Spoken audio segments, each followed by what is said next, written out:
एक हरी भरी घास वाली जगह पर एक चींटी और एक टिड्डा रहते थे।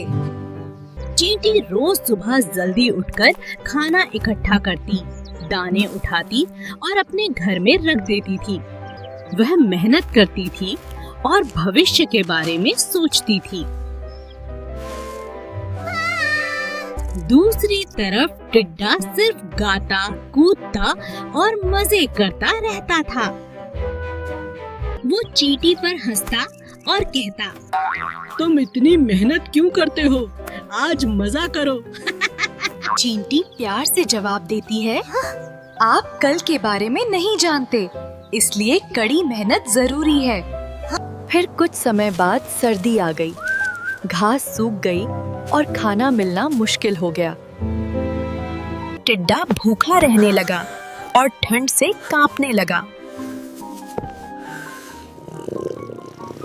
वह चींटी के घर गया और बोला, मुझे अंदर आने दो, मैं भूखा फिर हूँ। उसने इधर उधर देखा और सोचा, यहाँ तो सब कुछ भरा है।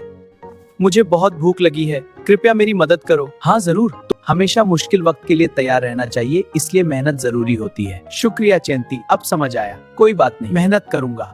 वाह, ये मूंगफली कितनी क्रिस्पी है। हाँ, और कितना अच्छा जायका है। हाँ, वाकई मजा आ रहा है। हाँ, बहुत अच्छा।